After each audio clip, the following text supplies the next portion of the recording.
Hello, and welcome to the Learning to Slay the Beast podcast, a resilience podcast where we talk about all the challenging things that we're working to overcome, like anxiety, obesity, health, and relationship issues. My name is Sarah. I've talked a number of times on the podcast about my lifelong struggle with weight. I have been obese most of my life and then finally hit a quote unquote healthy weight in my 30s and have really struggled to keep that weight since. I've also been learning in the meantime about intuitive eating and disordered eating and health at every size recently, and starting to understand that, even the concept of a healthy weight and this idea of what we should be isn't necessarily healthy for us. I'm excited to speak this week with Amy Johnson. Amy is a certified integrated nutrition health coach, a yoga instructor, an artist, a master of fine arts, and has a certificate in emotional eating and gut health. Amy is a coach and artist based in New Mexico. After years of struggling with disordered eating and a dysfunctional relationship with her body that held her back in so many ways, she's passionate about helping creative women finally find the freedom to truly live their lives so they can enjoy healthy, loving relationships, thrive in their creative work, and have the energy and confidence to go for their dreams. I hope you enjoy this conversation with Amy and learn as much as I did. So welcome, Amy, to the podcast. I'm so happy to connect with you today. Yeah, thank you so much for having me. I'm really excited to be here. Me too. So why don't we start with you providing your background? I've given a little of an intro, but how did you get into coaching and decide on your focus for coaching? Yeah, so, I really remember struggling with my body and with food from a pretty young age. I started dieting in middle school, which is kind of crazy because I played like 2 sports at a time and grew up on a farm. So I was always running around doing stuff. But yeah, I started dieting in middle school, and I just remember being like very viscerally uncomfortable and kind of miserable in my body, and being very aware of what it looked like and what it was supposed to look like and what other people thought of it. And then and I also have like really wonderful memories of being in my body when I was a young person and a kid, but there was definitely that struggle throughout. And in my early 20s, I developed kind of more severe disordered eating for a few years.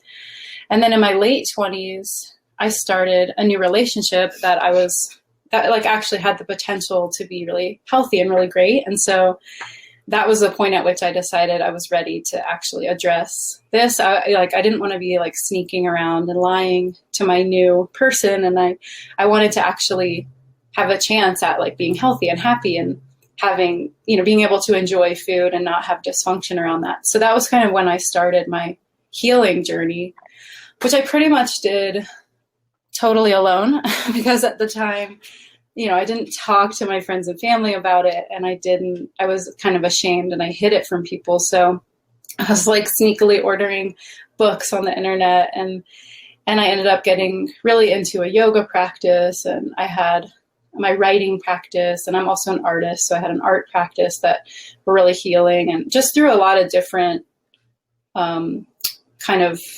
modalities, I was able to heal my relationship with food and start to heal my relationship with my body, although I feel like that's a much longer journey and kind of an ongoing, lifelong thing. So while all of that was going on, I was also, as an artist and a creative person and a multi-passionate person, I was like really trying to find my way and figure out what I wanted to do with my life and what I wanted to do for work. And at a point, I was having some health issues and I was really searching for what to do. And I stumbled across the Institute for Integrative Nutrition, just Googling stuff related to my health stuff.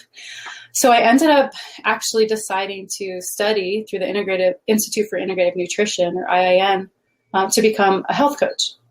And as I was working through that and kind of working with some clients as I was a student, I decided to focus on working with people who struggle with disordered eating and struggle with their relationship with their body, just because that had been such a big challenge for me and such a big part of my experience.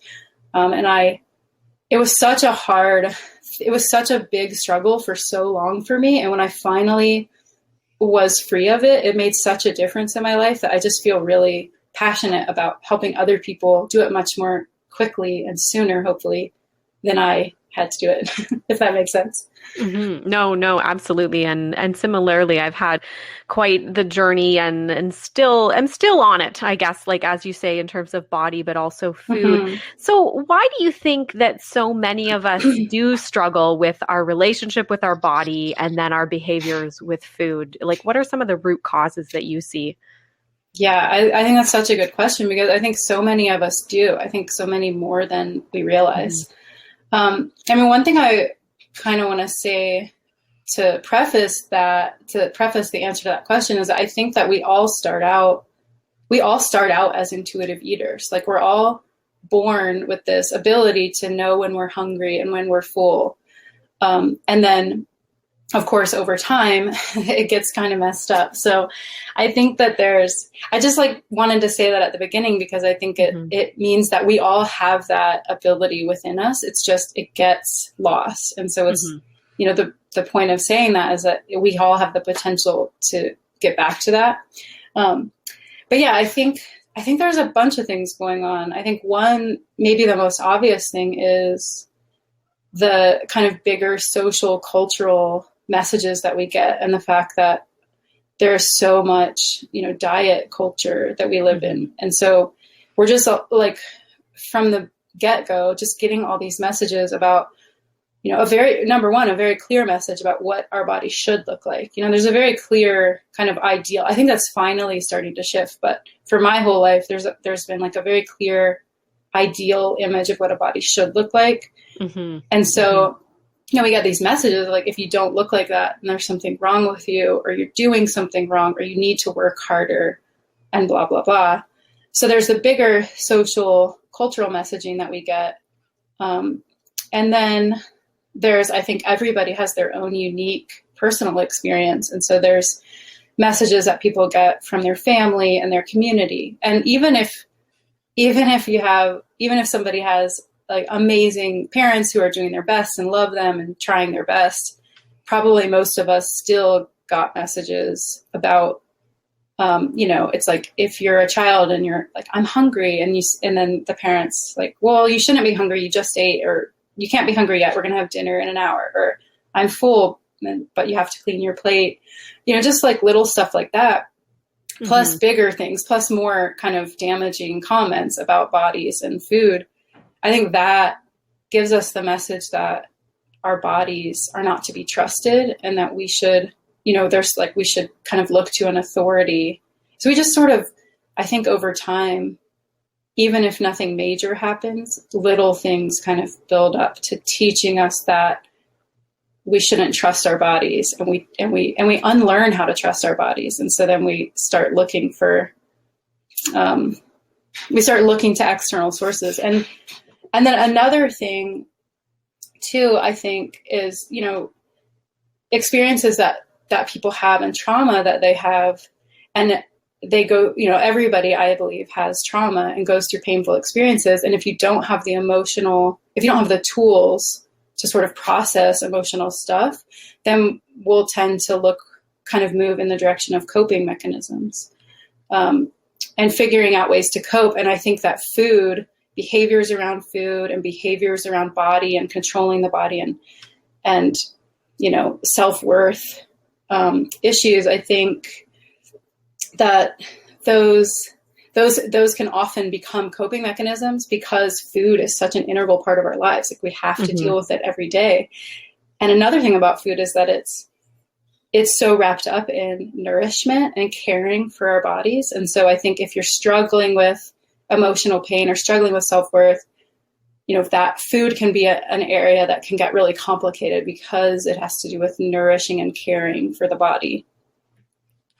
Yeah, that's a really good point. I can totally see that. And I think when we're, say maybe experiencing trauma as kids, the coping mechanism that is available is really food. I mean, you're, as an adult, people tend to maybe turn to like alcohol or caffeine or things like that. But as a kid, food is your substance, kind of. So I can absolutely see that for sure. And I totally agree on the diet culture pieces. I remember seeing so many magazines and stuff as a teen, movies, thinking like, oh, this is how I should be, and I'm not. And family too, like there can be that negative side, but then there can also be the positive too, that when you're hearing somebody that's lost weight or looks good kind of being positively reinforced, I think that definitely creeps in. And I remember growing up, like all of my aunts, my mother, they were constantly talking about the latest and greatest, weight loss thing or book or whatever. And it would be like, I'm reading this book, you should read this too, kind of to each other. And I think that definitely seeps in. Totally. One thing, and I guess I'm just thinking, I know I've talked about diet culture a little bit on the podcast, but is that maybe something you could dig into? Like what does that kind of term mean to people? And I hear it so much in media, but maybe some of the listeners don't quite know what is meant there.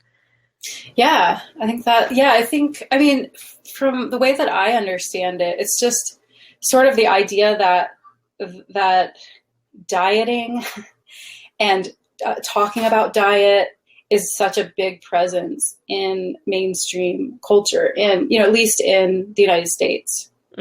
Yeah. And so it's really prevalent. It's just there's like images and and words like just passing in front of us all day long, all the time, like weight loss and the new, and even if it's not about weight loss, even if it's about health, we're just sort of, I think as a society, really obsessed with health, and really, but in sort of a twisted way that is really wrapped up in weight loss and having control over the body and having your body conform to a certain standard.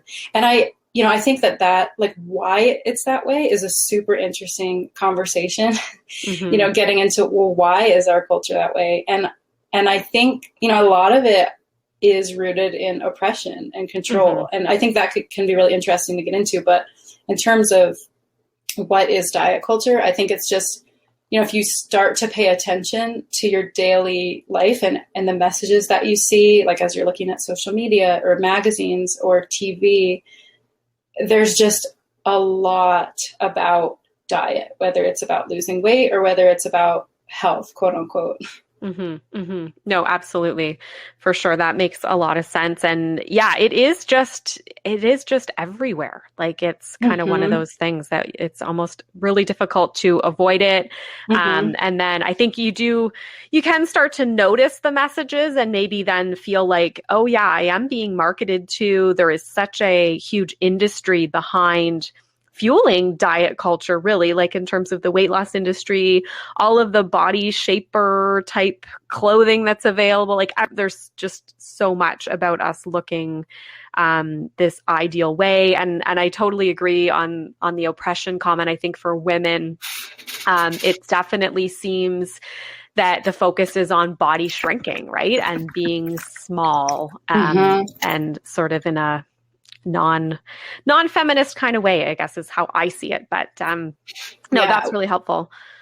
Well, and I think just you bring up a really good point about the industry around diet, because it's like over $70 billion a year is spent in the diet industry.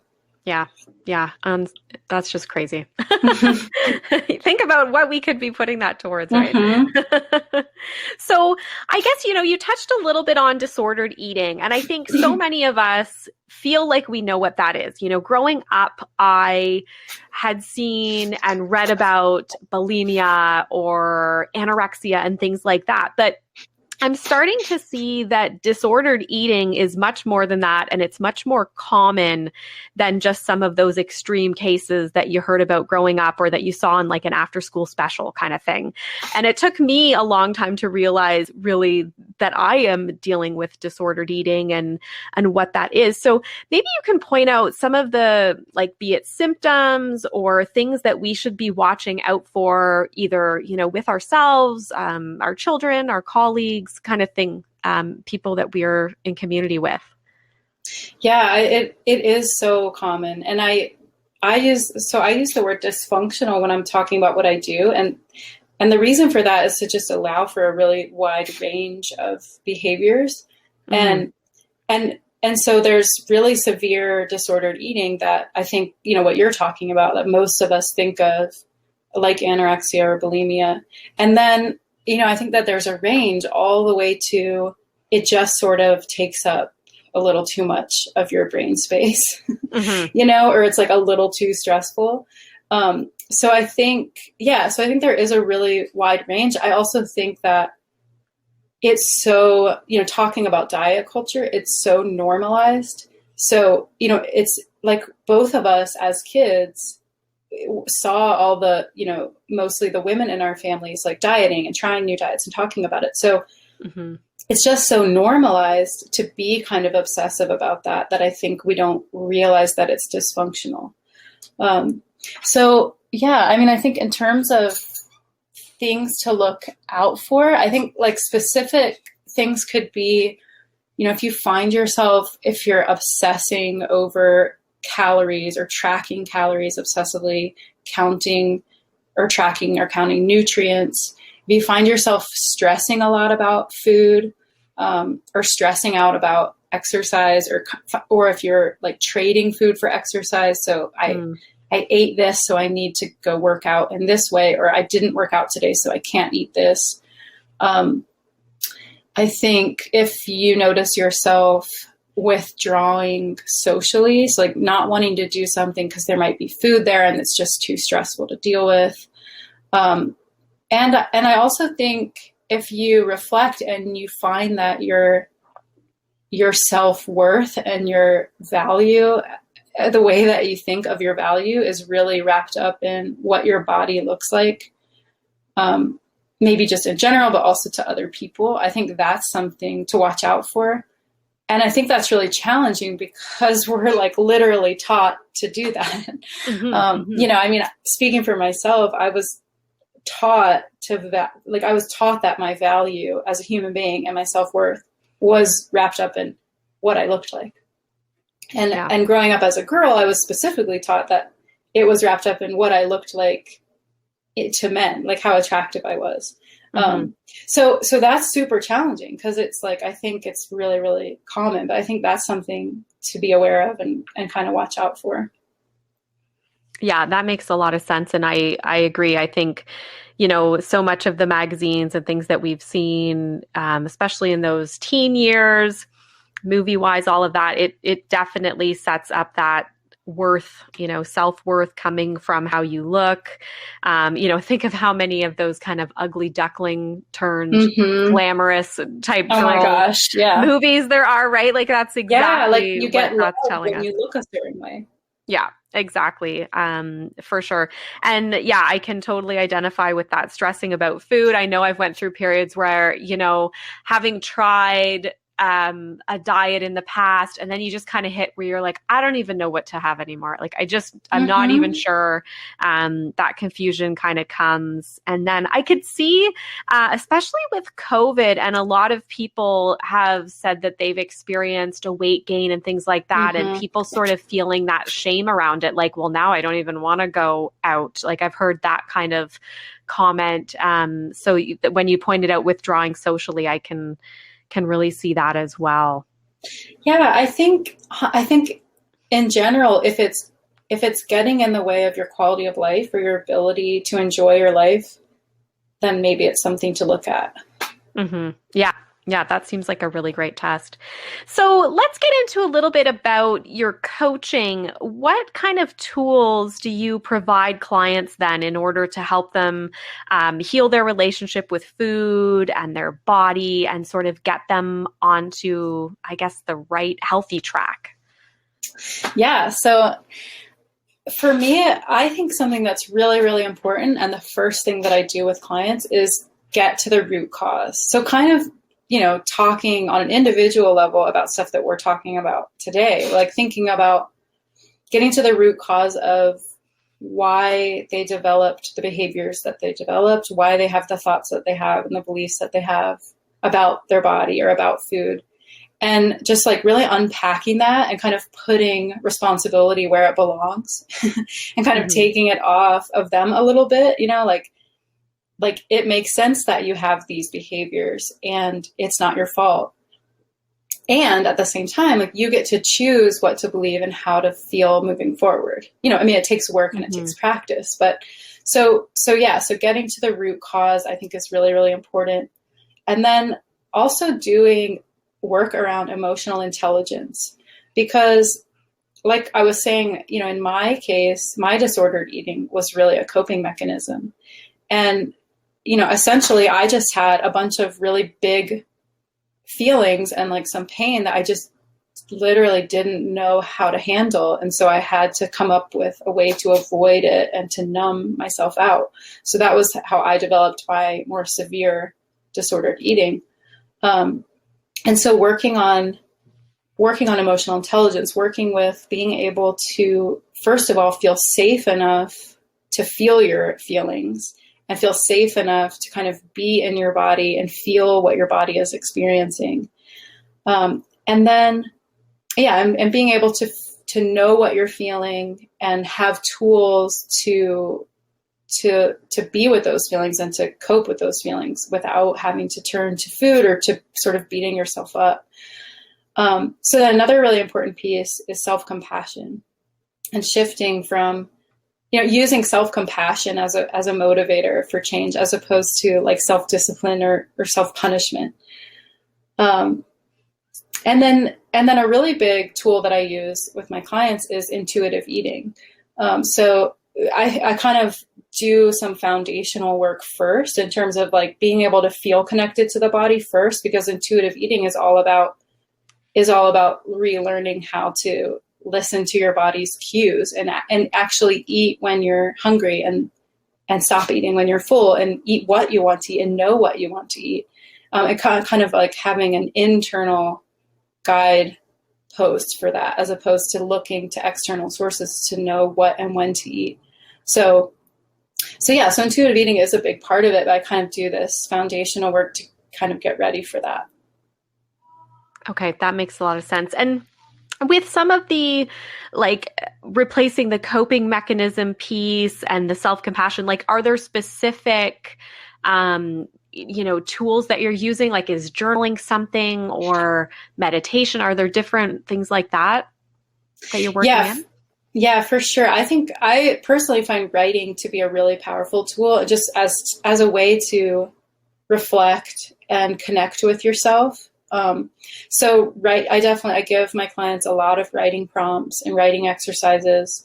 I think too, any kind of practice that can help you feel embodied and be in your body and be okay to be there and feel what's going on. So yoga is definitely a big tool that I use for that. And meditation is a great tool for that. Being able to sit and let things happen and be okay with it and not react or beat yourself up about it.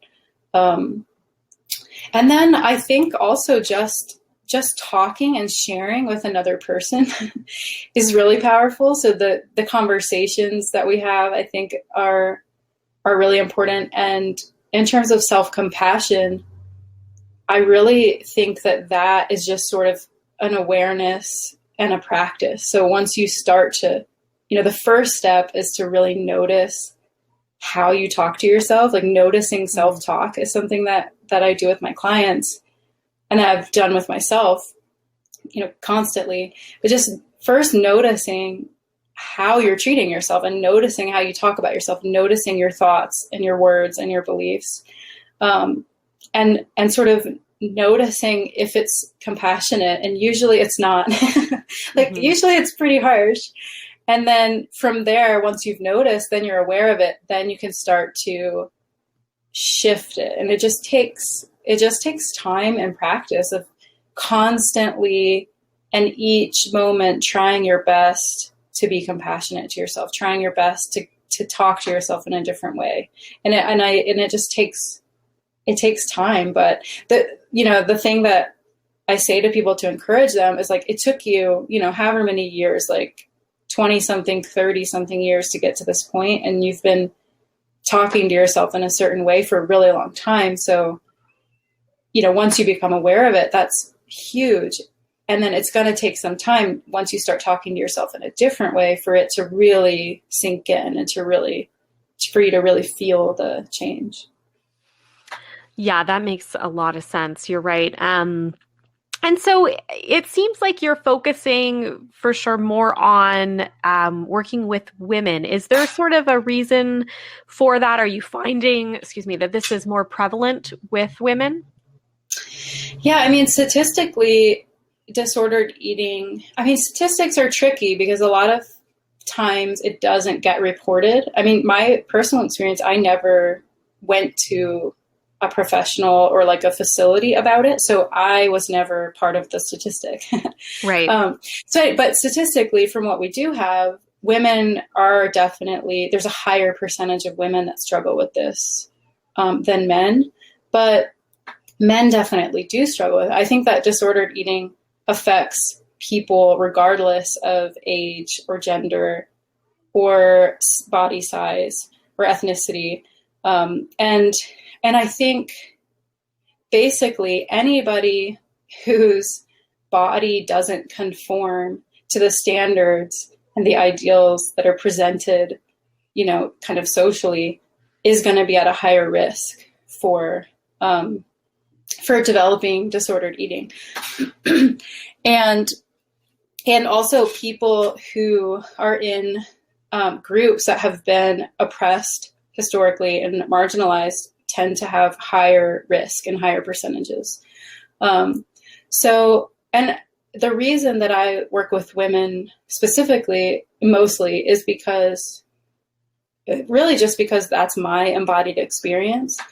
Because I, grew up as a girl into a woman, like that's the experience that I have with it. And so I think, I can speak to that experience from kind of like, that was my experience. So that's kind of why I put it out there that I work with women. And I think, as you mentioned earlier, I think for women in particular, it's really emphasized that our worth is really tied up in what our bodies look like. And so I think I just feel really strongly about fighting against that and how, I think about all the women, all the people out there who are like fighting against themselves, and all this time and all this energy is going into this battle that they're having with their body.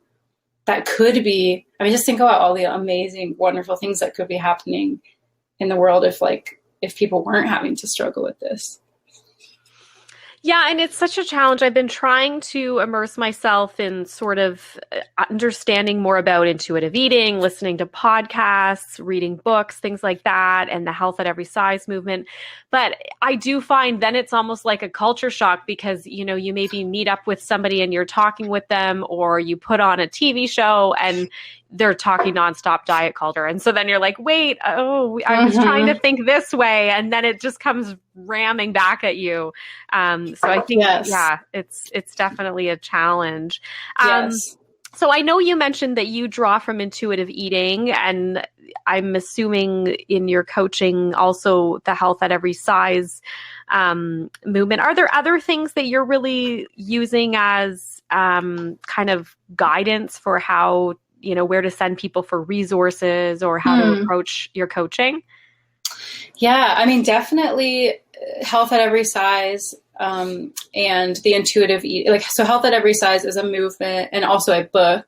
So I always recommend that book, and also the other work of the author of that book, whose name is Dr. Lindo Bacon. And then the intuitive eating book is really fantastic. And then there's a lot of other books that I think are really wonderful that I draw from and that I'll recommend to people. Like The Body is Not an Apology is a really amazing book. This book that I found when I very first started to try to heal my disordered eating is called The Food and Feelings Workbook. The author is Susan Koenig. That was a really helpful book for me. And then also I'm really interested in trauma and how it affects the body and how it affects us going into coping mechanisms. And so, reading The Body Keeps the Score by Bessel van der Kolk and Waking the Tiger by Peter Levine. And there's a coach I really love named Mastin Kipp who talks a lot about trauma and the neuroscience behind it. And then, as far as other resources, I think like one of the things that I'll recommend to clients is looking at their social media and who they're following and what, like if they're being bombarded with images about diet culture and if they're seeing messages that don't make them feel good about themselves. And there's so many amazing people out there, who are doing really great work, who have a presence on social media. So there's definitely like specific social media accounts that I'll send to people to follow. People who are, within health at every size, and people who are working with an intuitive eating framework, and people who are fighting against fat phobia. And there's just so many amazing leaders out there to draw from. And then also yoga, like I mentioned before, yoga has been a big part of healing for me. And so I'm actually a yoga teacher. So I've studied that and studied a specific modality of yoga therapy. So I definitely draw from that as well, kind of, body work and thinking about how to connect to the body. That makes sense. And yoga is definitely super powerful. But it is one thing that I do struggle with because when I think about yoga, I think about very, perfect body and stuff. And so I think it's starting to change in terms of the yoga industry, I guess. But it is sometimes that it's where I have felt more self-conscious, I guess, at times in my own body. And I have done some of that with my social media, going through and kind of removing people that I find triggering. And sometimes it's, you almost have to be unapologetic about it, I find, because there are people that I know they have a great heart. They really, they're just trying to encourage, people being active and things like that. But just all of the pictures with the abs out and stuff like that. it's, for me, it just makes me feel like, oh yeah. Well, and I think that's where it's so important to trust yourself. Like, if you look at it and it makes you feel bad, it's gone, like period, end of story.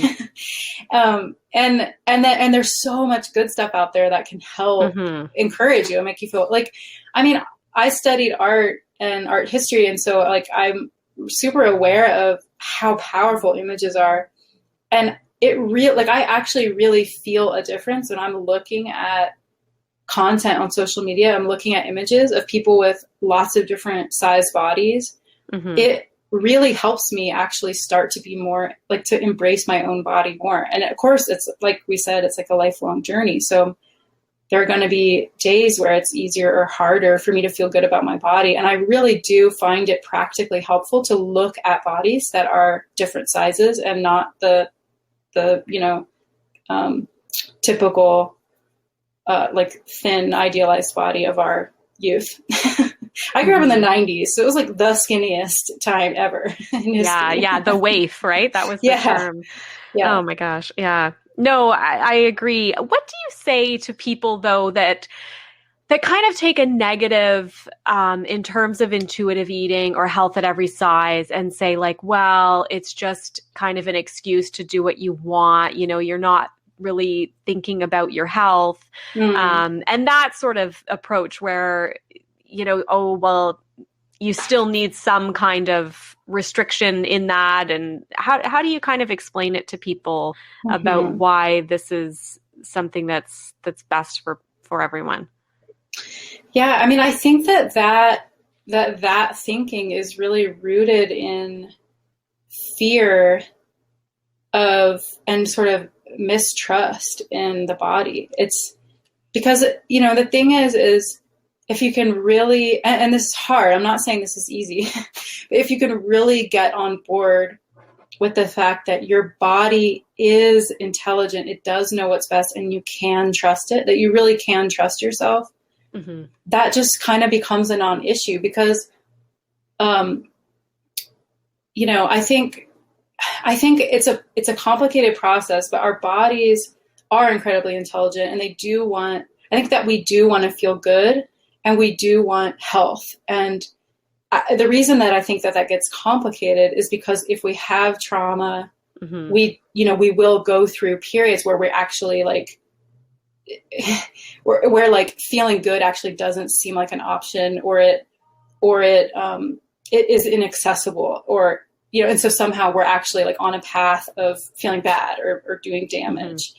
So that's why I say it's complicated. But I think really at the end of the day, with, you know, doing healing work on an emotional level and on a physical level, our bodies we want to move in the direction of health and feeling good. So if we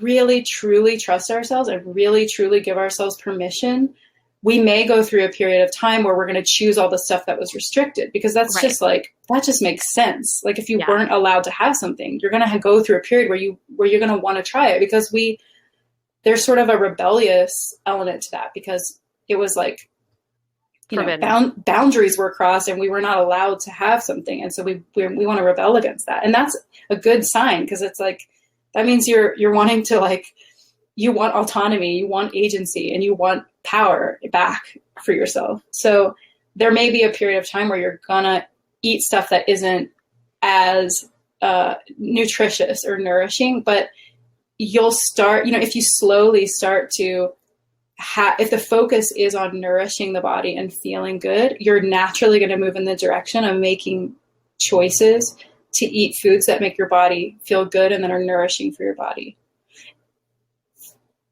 That makes sense. So basically, kind of the way I'm interpreting it is, you can't just really work on the food side. Like, you absolutely need to spend the time on the mental health portion, which is, you know, is this a negative coping mechanism for you?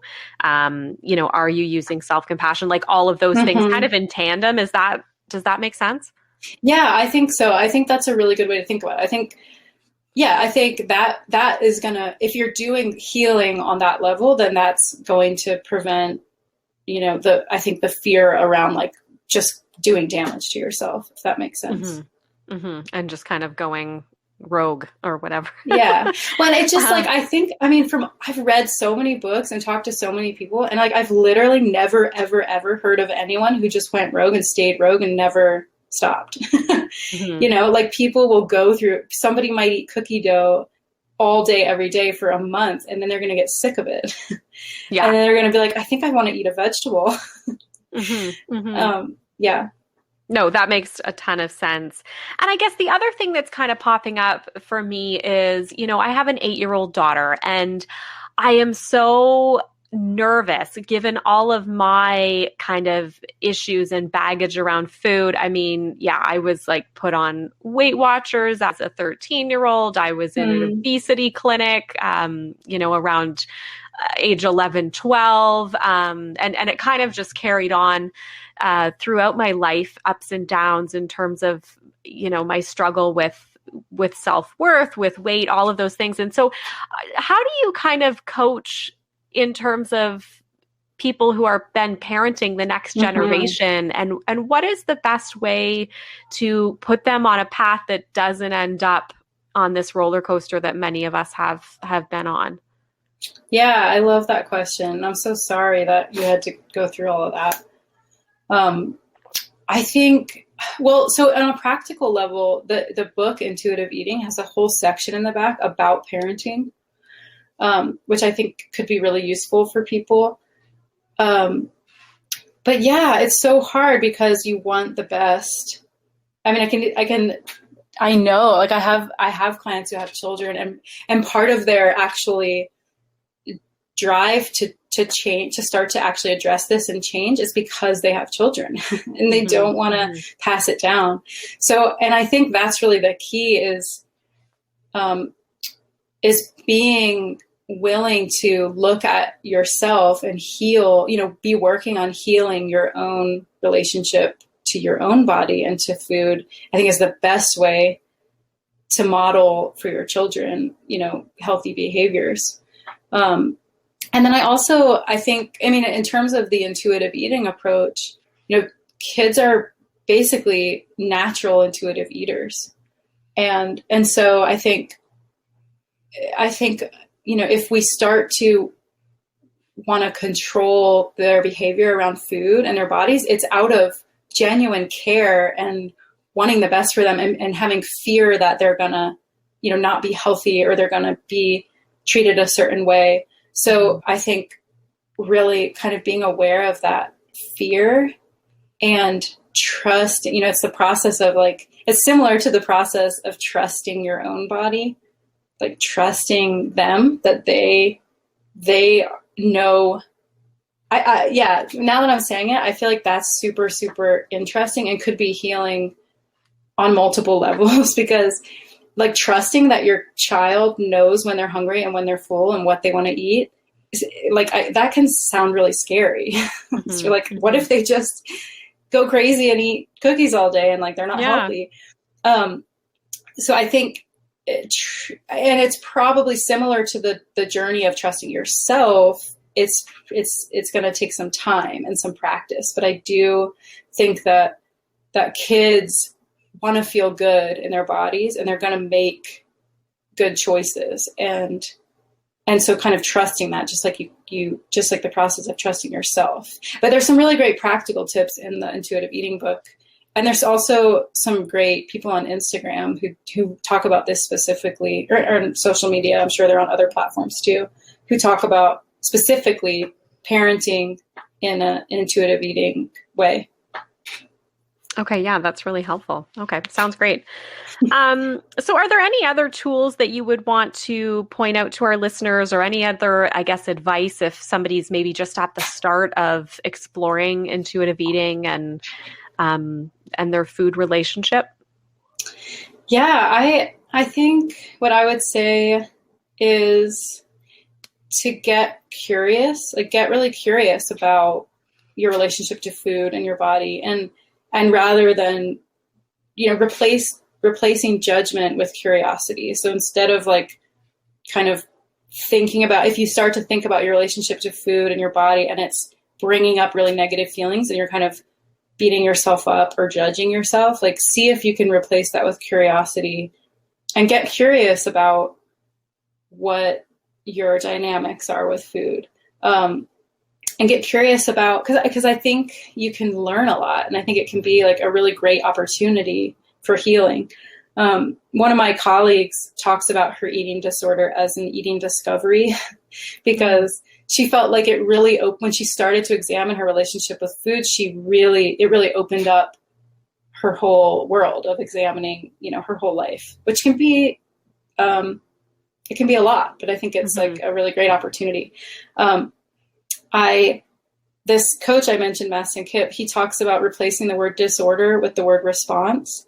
So instead of it's an eating disorder, it's an eating response. And you can do that with any disorder.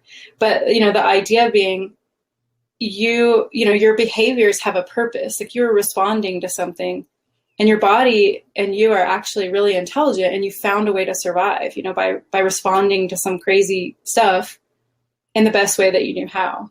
And so getting curious about that, what are you responding to? What's really going on? And I think, just don't be afraid to reach out for help, and don't be afraid to share and talk to other people about it. Because it's we were talking about, it's so common. It's so common. Thinking about the way our society is and the way that we all come up in it, I'm amazed that anyone doesn't have a dysfunctional relationship to food or their body. So, there's nothing to be ashamed of. But I think shame is something that a lot of us carry around about it. So I would say getting curious, and also not being afraid to talk about it and look for support. No, that makes a lot of sense. And I like some of those tips, especially around discovery, because you're right. Like as you start sort of peeling back the layers and you see that sometimes things are rooted in childhood and stuff like that, you do have a lot potentially to work through. So that makes a lot of sense. Yeah, and that's why self-compassion is such an important part, because like hard stuff can come up, and so being really gentle with yourself as you start to look at stuff, and being curious instead of judgmental. Well, thank you, Amy, so much. I have learned a lot from you and from this episode. So how can listeners find out more about you online, social media, if they want to follow up and learn more themselves? Yeah, so I'm most active on Instagram in terms of social media, and my handle on Instagram is Amy J Coach. And then I have on my website, I actually have a free starter kit that people can download. And it's, if you're kind of curious about your relationship to food and your body, I have this starter kit that has a little quiz that can sort of help you identify what's going on. And there's also some really good tips to get started, and also a meditation. So that's something people can download for free. And that's on my website, amyjohnsoncoach.com. That sounds great. Well, again, thank you so much for your time today. And I think everyone has learned a lot and will really appreciate your wisdom. Thank you so much for having me. It was really fun talking to you. Thank you so much to Amy Johnson this week for our conversation about food and body and sort of how to have a healthy relationship with both of those things. I definitely feel validated in terms of the work that I've been putting into this because, Amy did say that it can take a lot of effort in order to really come to that positive relationship. And she talked a little bit about the fact that trauma can play a part in our relationship with food. We talked about diet culture. We talked about intuitive eating and health at every size, and then got into some powerful tools, particularly some of the ones around writing, as well as self-compassion. And I am certainly passionate on how do we pass this positive relationship with food and body onto our children. So if you'd like to learn more from Amy and be part of her very powerful coaching, please visit her on Instagram at Amy J Coach or her website, amyjohnsoncoach.com. Thanks for listening this week and have a great week. I wrote a book. I'd love for you to check it out. Pendulum by S.E. German is available now. Pendulum is a heartwarming story that follows a young boy who experiences mental health challenges like anxiety, OCD and depression, ADHD and tics following an infection. It turns out he has a little-known disorder called PANDAS. The book follows the young boy as he struggles with his health issues as well as regular middle grade issues, and it can act as a wonderful catalyst between you and your children to talk about mental health issues and other things that are going on in their life. Pendulum is available online through Amazon worldwide, Barnes & Noble, the Friesen Press bookstore, and a number of other online retailers worldwide. And you can check out Chapter 1, the audio version of Pendulum for free on the Learning to Slay the Beast podcast in episode 64. I hope you enjoy Pendulum by S.E. German and let me know what you think. I'm excited to announce the launch of my author website, www.se-german.com. On this website, you can find out all the information about my publications, focused areas on my novel, Pendulum by S.E. German, where there are questions for parents as you work through the novel with your children, as well as teacher resources that can be used in the classroom. There's also information about the Learning to Slay the Beast podcast and recent press. Please visit www.se-german.com. Thank you for listening to the Learning to Slay the Beast podcast. Please keep in mind this podcast is not intended to be medical or professional advice. If you are looking for that advice, please seek that out from a professional. If you'd like to hear more from me, you can visit my blog, www.theallergybeast.wordpress.com, or follow me online at Sarah Lady Gluten on Instagram, SaraLadyGluten, or the Facebook page, Sarah-Lady Gluten. If you do like the podcast, please consider subscribing so that you will get the podcast update every week and or reviewing the podcast on whatever platform you listen to. Thanks again and have a great week.